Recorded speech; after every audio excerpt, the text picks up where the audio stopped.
Dios les bendiga, soy el pastor Gilberto Gutiérrez de la Iglesia Bautista de México DF. Me da mucho gusto saludarlos en este sábado 23 de septiembre de 2017.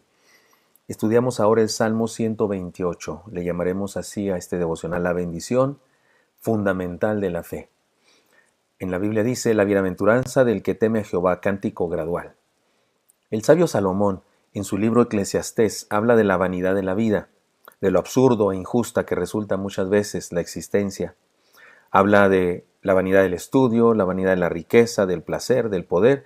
Sin embargo, al final de su libro, como una conclusión y una clave de la existencia, dijo: el fin de todo el discurso oído es este: teme a Dios y guarda sus mandamientos, porque esto es el todo del hombre. Esto está en Eclesiastés capítulo 12, versículo 13. Es decir, que tener riquezas, estudiar y saber mucho, tener mucho placer, mucho poder, etc., no vale la pena sin Dios. No se disfruta la vida sin Dios, es lo que dice. No tiene sentido vivir sin Dios. ¿Y sabe qué? De eso nos habla también este salmo desde el principio. Antes de estudiarlo, recordemos qué significa el temor de Dios, porque el salmo comienza hablándonos de eso, de temer a Dios. Y primeramente digamos lo que no es el temor de Dios, lo que no significa. No significa tener miedo o pavor. No significa vivir oprimidos por la idea de seguir sus mandamientos para no ponerlo de malas o para evitar que nos castigue. No se trata de someterse a una vida religiosa llena de limitaciones, prohibiciones y mandatos obligatorios con tal de ganarnos el amor de Dios. Porque entonces, ¿dónde quedaría la gracia? Si es cuestión de nuestro esfuerzo y nuestra super sabiduría o nuestra super santidad o qué sé yo, entonces se nulifica la gracia. Y no, la salvación es por gracia, por medio de la fe. Lo que sí significa el temor de Dios es esto: es reconocer quién es Él. Es dejarnos impresionar por su grandeza, su poder, su soberanía. Es decir, tener la sensibilidad de reconocer lo grande que es. Significa amarlo. Significa estar empeñado en seguir su voluntad. Y temor de Dios significa reconocer que solo en Él y por Él podemos vivir a plenitud. Cuando la Biblia habla de tener temor de Dios, a esto se refiere. Es el reconocimiento racional y emocional de que hay un Dios y es un acto de voluntad de tener compañerismo con Él. Una manera breve de decirlo es la siguiente: es la reverente sumisión a Dios. El temor de Dios es nuestra reverente sumisión a Dios. Y de esto nos habla el Salmo también. Nos da la clave de la vida, el temor de Dios. Y esta es la bendición fundamental de la fe. Esta es la clave de la vida. Por eso, he aquí las enseñanzas. Primeramente, un principio de vida integral. Bienaventurado, ahora sí vamos al Salmo, vamos a leerlo, dice así el versículo 1, bienaventurado todo aquel que teme a Jehová, que anda en sus caminos. He aquí la clave de la vida de la que hemos hablado, el temor de Dios, que ya dijimos que tiene que ver con reverente sumisión a Dios. Se trata de una conciencia racional y una experiencia emocional de reconocer la grandeza de Dios. Sin embargo, la siguiente frase de este versículo 1 dice que anda en sus caminos, lo cual nos habla de una decisión, es decir, nos habla de conducta, de valores y principios éticos, nos habla de ética, de comportarnos de acuerdo a los caminos de Dios. Es decir, que entender que hay Dios, creer en Él, someternos a su voluntad, nos lleva a tomar la decisión también de seguirle en obediencia. Esta es sin duda la clave de la vida y la bendición fundamental de la fe. Los siguientes versículos nos hablan de los resultados de esta clave fundamental de la vida, que es el temor de Dios. No el temor a Dios, sino el temor de Dios. Así que aquí las bendiciones de vivir de esta manera. La bendición del éxito según Dios. Mire cómo dice el versículo 2, cuando comieres el trabajo de tus manos, bienaventurado serás y te irá bien. Aquí hay sabiduría. Este es un salmo parecido a los proverbios. Tiene mucha sabiduría práctica para vivir felices. Esta parte del salmo responde a la pregunta, ¿qué es el éxito? Y nos dice una contundente enseñanza: tener éxito es poder disfrutar la satisfacción de vivir de lo que hacemos. Punto. Facundo Cabral decía, quien no ama su trabajo es un desempleado. Alberto Cortés, su paisano por cierto, compuso una canción para su padre, que ya había fallecido, y le llama viejo en la canción, y le dice, estoy contento viejo, porque consigo vivir de lo que amo con todo el alma. ¿No es eso la plenitud de la vida? Hacer lo que más te gusta, y además que te paguen por eso. Vivir de balde, vivir haciendo trampa, vivir del soborno, no es otra cosa que fracaso rotundo. Pero hacer lo que nos toca hacer y poder sostenernos y sostener a nuestra familia de ello es el éxito según Dios. Hay gente que tiene fama, tiene dinero, tiene poder y aún así vive insatisfecha. Y hay gente sencilla en lo económico y lo cultural y es profundamente feliz. Porque no tiene que ver con cuánto tienes, sino tiene que ver con cuán satisfecho estás con lo que tienes y estás satisfecho en virtud de cómo conseguiste eso que tienes. El temor de Dios nos lleva al éxito según Dios, la satisfacción y el contentamiento de la vida. Además, nos lleva a la bendición de la base de la vida en comunidad.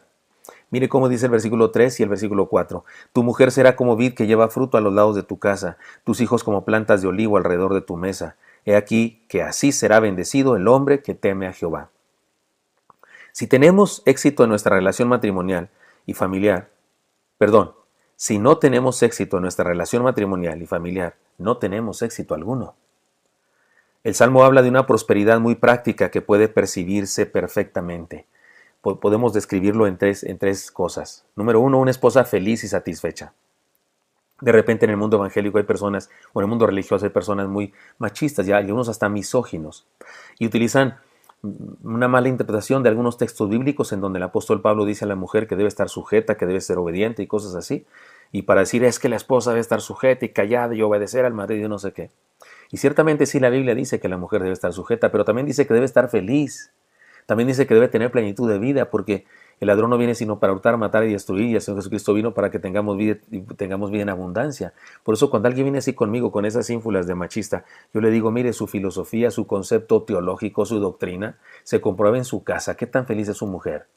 ¿Qué tan felices son sus hijos? ¿Qué tan dichosos? ¿Qué tan bien se lleva en su relación? Porque ahí es donde se sabe si lo que creo funciona. Pero el salmista habla de una esposa feliz, satisfecha. Habla de muchos hijos, que a diferencia de nuestra época, para los tiempos del salmista, eso era una gran riqueza. Ahora, he mencionado una mujer feliz, satisfecha, pero una mujer debería estar pensando en un hombre feliz, satisfecho. Eso es plenitud y eso es éxito. Muchos hijos o hijos, digamos, felices también. Y también habla el salmista de prosperidad de acuerdo al éxito, según Dios, del que hablamos antes. Estas tres cosas. Familia feliz, esposos felices, hijos felices y prósperos en el sentido de éxito según Dios, que no tiene que ver con cuánto, sino que tiene que ver con cuánto se tiene, sino que tiene que ver con cuánto se disfruta. La idea es clara. Habla de la plenitud familiar, contentamiento, felicidad. Ahora bien, si interpretamos este asunto como perfección y ausencia de problemas, tendremos que sentirnos todos fracasados. La realidad es que los problemas son asuntos de todos los días. Los fracasos son parte de la vida, pero la manera como enfrentamos estas circunstancias es lo que hace la diferencia. Podemos amargarnos, maldecir la vida y con ello a nosotros mismos. O podemos superar las dificultades en fe y esperanza en Dios. Abraham, Isaac, Jacob, Moisés, David, Pablo. Tuvieron dificultades, problemas, carencias, fueron objetos de injusticias y muchos otros héroes de la fe incluso murieron como mártires y algunos murieron muy jóvenes. Pero Pablo sintetiza de manera perfecta la bendición de la que estamos hablando. Pablo dice, pero tenemos este tesoro en vasos de barro para que la excelencia del poder sea de Dios y no de nosotros. Que estamos atribulados en todo, mas no angustiados. En apuros, mas no desesperados. Perseguidos, mas no desamparados. Derribados, pero no destruidos. Esto está en 2 Corintios 4, 7 al 9. Y podemos añadirle, en medio de huracanes, sismos y crisis de inseguridad, malos gobiernos, televisoras mentirosas y desviaciones doctrinales, pero no confundidos, no amargados, no envidiosos, no derrotados, no desahuciados, sino más que vencedores en Cristo. La siguiente bendición y final es esta, la bendición de la trascendencia. Dicen los versículos finales 5 y 6, bendígate Jehová desde Sión, y veas el bien de Jerusalén todos los días de tu vida, y veas a los hijos de tus hijos, paz sea sobre Israel. Cuando maduramos los seres humanos entramos en crisis porque nos preguntamos, ¿para qué sirve todo lo que he hecho? Salomón escribía algo parecido a esos pensamientos nuestros en la crisis de media vida, se le llama. ¿Qué provecho tiene el hombre de todo su trabajo con que se afana debajo del sol? Generación va y generación viene, mas la tierra siempre permanece, sale el sol y se pone el sol, y se apresura a volver al lugar de donde se levanta. El viento tira hacia el sur y rodea al norte, va girando de continuo, y a sus giros vuelve el viento de nuevo. Los ríos todos van al mar y el mar no se llena. Al lugar donde los ríos vinieron, allí vuelven para correr de nuevo. Todas las cosas son fatigosas más de lo que el hombre puede expresar. Nunca se sacia el ojo de ver ni el oído de oír. ¿Qué es lo que fue? Lo mismo que será. ¿Qué es lo que ha sido hecho? Lo mismo que se hará. Nada hay nuevo debajo del sol. ¿Hay algo de lo que se pueda decir, he aquí esto es nuevo? Ya fue en los siglos que nos han precedido. No hay memoria de lo que precedió, ni tampoco de lo que sucederá. Habrá memoria en los que será después. Este es el pensamiento que para algunas personas es muy negativo y muy triste. Está en Eclesiastés 1:13 al 11, pero recuerde que en el Eclesiastés, ya lo dijimos antes, al final el hermano Salomón dice: el fin de todo el discurso oído es este: teme a Dios y guarda sus mandamientos, porque esto es el todo del hombre.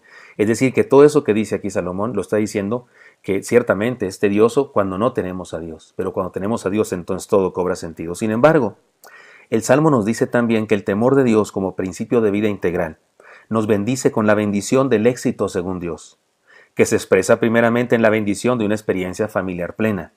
Y ahora nos dice que todo eso nos permite vivir una vida trascendente.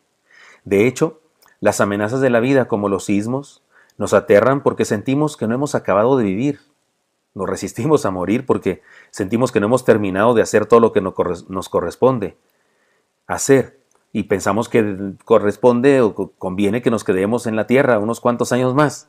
Sin embargo, cuando experimentamos la bendición fundamental de la fe, de la que estamos hablando, experimentamos la plenitud de vida cada día, porque Dios nos permite hacer aquello para lo cual nos creó, y podemos decir como el apóstol Pablo: porque para mí el vivir es Cristo, y el morir es ganancia. Filipenses 1:21. Deseo para usted, querido hermano y amigo, que viva usted la bendición fundamental de la fe, la bendición fundamental de la vida, el temor de Dios, que nos lleva a muchas otras consecuencias positivas. Bendiciones. Espero que esto sea útil para usted y me encantaría encontrarlo el día de mañana. Hasta pronto.